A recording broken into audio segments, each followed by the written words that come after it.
अमेरिकी राष्ट्रपति चुनाव में डोनाल्ड ट्रंप ने शानदार जीत दर्ज की है। उनकी जीत के चर्चे अमेरिका ही नहीं बल्कि पूरी दुनिया में है। ट्रंप की जीत के बाद उन्हें कई देशों की ओर से बधाई दी गई थी।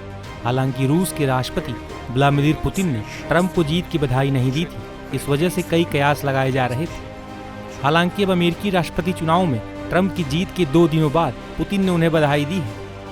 इस दौरान पुतिन ने ट्रंप और अमेरिका को लेकर कई बातें कही। украинского кризиса, мне, на мой взгляд, кажется, это... मैं इस अवसर पर संयुक्त राज्य अमेरिका के राष्ट्रपति के रूप में उनके चुनाव पर उन्हें बधाई देना चाहता हूं। मैंने ट्रंप के व्यवहार को देखा है, उन्होंने काफ़ी साहस दिखाया।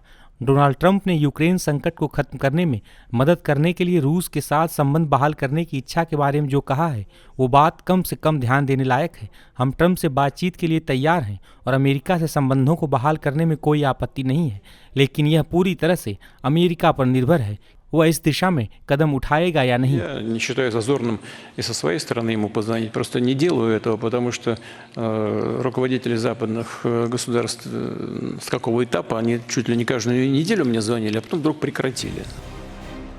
ट्रंप की जीत के बाद रूसी राष्ट्रपति पुतिन के इस बयान की चर्चा दुनिया के तमाम देशों में है। उनके इस बयान के कई मायने निकाले जा रहे हैं। दरअसल पिछले कुछ सालों से अमेरिका और रूस के संबंध इतिहास के सबसे खराब दौर से गुजर रहे हैं, जिसकी सबसे बड़ी वजह है रूस यूक्रेन के बीच जारी जंग। बता दें कि यूक्रेन को अमेरिका समेत कई यूरोपीय देश बड़ी संख्या में हथियारों के साथ साथ आर्थिक सहयोग भी कर रहे हैं। वहीं अमेरिका ने रूस पर कई तरह के प्रतिबंध लगा रखे हैं। इस वजह से भी दोनों देशों के बीच काफ़ी तनाव है।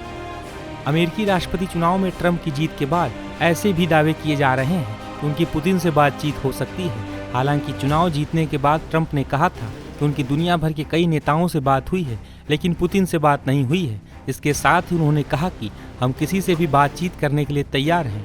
मुझे लगता है कि हम बात करेंगे। दरअसल ट्रंप ने अपने चुनावी अभियान के दौरान कई बार रूस यूक्रेन के बीच चल रही जंग का जिक्र किया था, जिससे यह आशंका जताई जा रही है कि 20 जनवरी को अमेरिका के राष्ट्रपति पद की शपथ लेते ही ट्रंप रूस यूक्रेन जंग को लेकर कोई बड़ा फैसला ले सकते हैं। बता दें कि ट्रंप भले ही राष्ट्रपति चुनाव में जीत गए हों, लेकिन वो राष्ट्रपति पद की शपथ 20 जनवरी को ही लेंगे। दरअसल अमेरिका में हर बार चुनाव नवंबर के महीने में पहले मंगलवार के दिन ही होते हैं और राष्ट्रपति के शपथ लेने का दिन 20 जनवरी तय होता है। इस बीच वर्तमान राष्ट्रपति इस पद पर बने रहते हैं। हालांकि उनके पास राष्ट्रपति को मिलने वाली शक्तियां नहीं होती हैं। इस वजह से ये कयास लगाए जा रहे हैं कि ट्रंप के शपथ लेने के बाद ट्रंप और पुतिन के बीच बातचीत हो सकती है और इस बातचीत का असर रूस यूक्रेन के बीच चल रही जंग पर भी पड़ेगा।